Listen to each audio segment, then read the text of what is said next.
نحمده ونصلي على رسوله الكريم اما بعد فاعوذ باللہ من الشیطان الرجیم بسم اللہ الرحمن الرحیم۔ السلام علیکم۔ سبق شروع کرنے سے پہلے میں آپ کے ایک سوال کا جواب دے دوں۔ کمنٹس میں میری بہنوں نے پوچھا کہ سبق کتنے دنوں کے وقفے سے آتے ہیں، تو نئے جوائن کرنے والوں کے لیے میں بتا دوں 1 دن کے گیپ سے ویڈیو اپلوڈ ہوتی ہے جس میں قرآن پاک ترجمہ اور تفسیر کے ساتھ شامل ہوتا ہے۔ الحمدللہ تقریباً 11 رکوع ہمارے مکمل ہو چکے، تو آپ ایک سیکوینس سے جس طرح ویڈیو اپلوڈ ہوتی ہے اس طرح بھی جوائن کر سکتی ہیں، پچھلے سبقوں کو پڑھ سکتی ہیں، یا پھر آج سے ہی ہمیں جوائن کر سکتی ہیں۔ یہ ان سب بہنوں کے لیے جن کا اپنی مصروفیت سے زیادہ وقت نکالنا مشکل تھا، وقت کو مینج کرنا مشکل تھا، تو یہ ان کے آسانی کے لیے کہ وہ تھوڑے ہی وقت میں قرآن پاک کو ترجمہ اور تفسیر کے ساتھ پڑھ سکتے ہیں۔ خود بھی جوائن کیجئے، اپنے پیاروں سے شیئر بھی کیجئے۔ جزاک اللہ۔ سورۃ بقرہ کی آیت نمبر 92 سے اپنے سبق کو شروع کرتے ہیں۔ وَلَقَدْ جَاءَكُمْ، اور تحقیق جاءکم تمہارے پاس آ پہنچے، موسیٰ علیہ السلام۔ کسی بھی لفظ یا کسی بھی آیت کے شروع میں اگر لام آ جائے،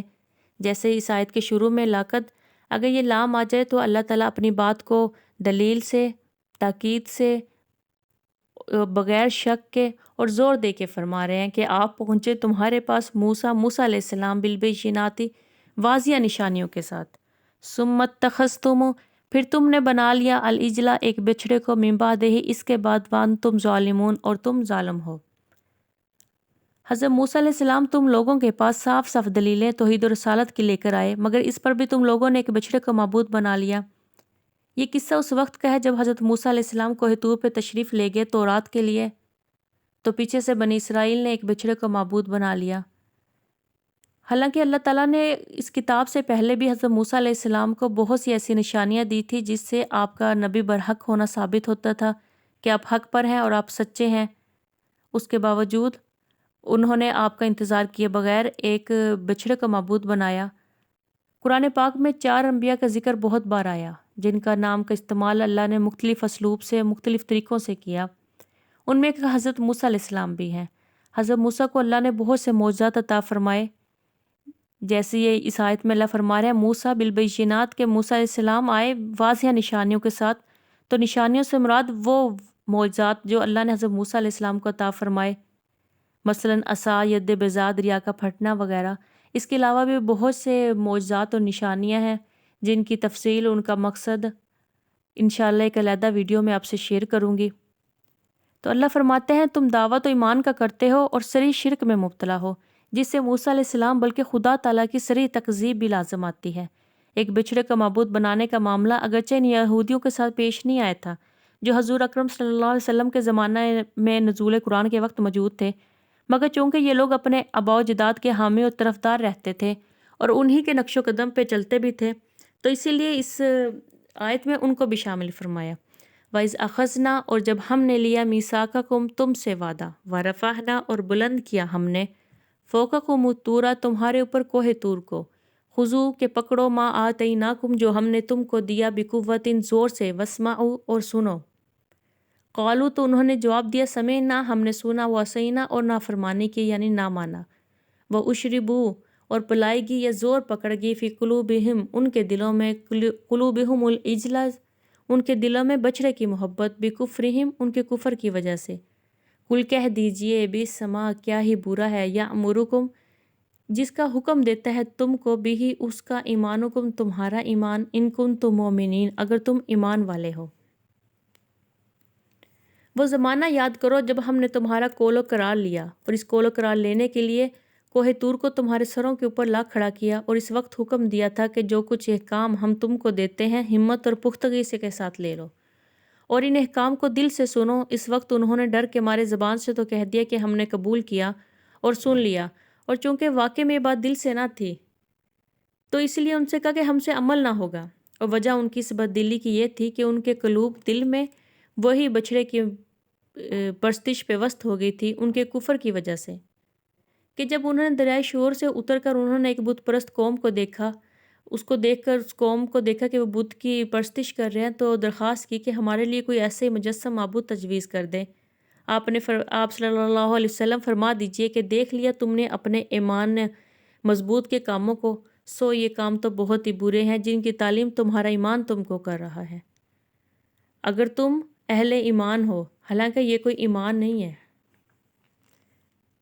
کل کہہ دیجئے ان کانت اگر ہے تمہارے لکم تمہارے لیے دار الاخرۃ آخرت کا گھر عند اللہ اللہ کے ہاں، خالصتاً سوائے من دون الناسی لوگوں، خالصتاً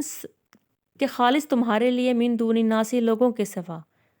فتمنا سو تم تمنا کرو، فتمنا الموت سو تم تمنا کرو موت کی، ان کم تم صادقین اگر تم سچے ہو۔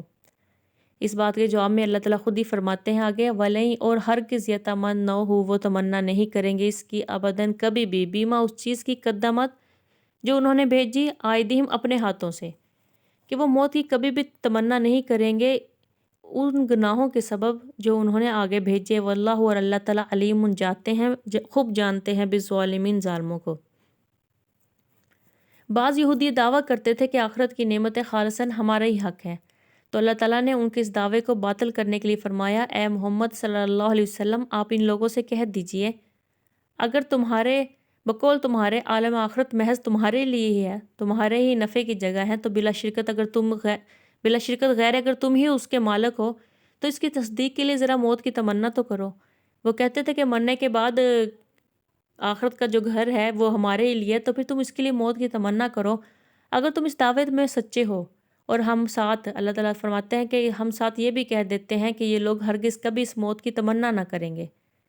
کیونکہ اس خوف اور سزا کی وجہ سے جو ان کے اعمال تھے کفریہ تھے جو انہوں نے اپنے ہاتھوں سے سمیٹے، اور اللہ تعالیٰ کو تو خوب اطلاع ہے ان ظالموں کے حال کی۔ جب وہ دن آپ پہنچے گا یعنی روز جزا کا دن، روز قیامت، تو پھر ان کا جرم سنا کر ان کو سزا کا حکم کر دیا جائے گا، کیونکہ جو یہود و نصارہ تھے وہ کہتے تھے کہ قالو وہ کہتے تھے لن تمسنا النار کہ ہرگز ہمیں آگ نہیں چھوئے گی، الا ایام معدودہ مگر سوائے چند دنوں کے، کہ اول تو ہمیں کوئی عذاب ہی نہیں ہوگا، اگر ہوا بھی تو تھوڑے ہی دنوں کے لیے۔ وقالو اور وہ کہتے تھے لن يدخل الجنت کہ نہیں داخل ہوگا جنت میں کوئی بھی الا من کان ہودا نصارا مگر سوائے یہود و نصارہ کے۔ وقالت الیہود اور یہود یہ بھی کہتے تھے یہود و نصارہ نحنو کہ ہم تو ہیں ابناء اللہ و احباہ کہ اللہ کے بیٹے و احباہ اور اس کے مقرب یا پیارے۔ تو ان سب دعووں کا حاصل یہ معلوم ہوتا ہے کہ ہم دین حق پر ہیں، لہٰذا آخرت میں ہم کو تو ضرور نجات ملے گی۔ ہم میں سے جو تائب یا مرحوم ہیں ان کو تو ابتدا ہی سے جنت میں داخلہ مل جائے گا، اور جو گنہگار ہیں وہ چند روز عذاب بھگت کر نجات پا جائیں گے، اور جو مطیع ہیں وہ اللہ کے محبوب اور مقرب ہیں۔ اللہ فرماتے ہیں اس پیشن گوئی کے بعد ہم کہتے ہیں اگر تم اپنے دعووں میں سچے ہو تو یہ کلمہ کہہ دو کہ پھر تم موت کی تمنا کرو، اگر نہ کہہ سکو تو پھر تمہارا جھوٹا ہونا ثابت ہے، چونکہ ان کو اپنا باطل اور کفر پر ہونا اور آپ صلی اللہ علیہ وسلم اور مومنین کا حق پر ہونا واضح تھا، ان پر خوب روشن تھا۔ اس لیے یا تو ایسی ہیبت چھائی کہ زبان ہی نہ اٹھی، یا وہ ڈر گئے کہ تم نے کلمہ منہ سے نکالا اور اگر موت نے ہمیں آ دبوچا پھر تو ہم سیدھے جہنم میں جائیں گے، کیونکہ انہیں اپنے اعمال کا بخوبی علم تھا، ورنہ ان کو حضور صلی اللہ علیہ وسلم سے جو دعوت و دشمنی تھی اس کے پیش نظر تو ان کو اس سن کر جوش میں آ جانا چاہیے تھا اور یہ کلمات ضرور کہہ دینے چاہیے تھے۔ تو آج کا سبق یہیں تک تھا۔ اللہ تعالی ہم سب کو قرآن پاک کو سمجھنے کی، پڑھنے کی عقل و فہم عطا فرمائے۔ اللہ ہم سب کا حامی و ناصر۔ اللہ حافظ۔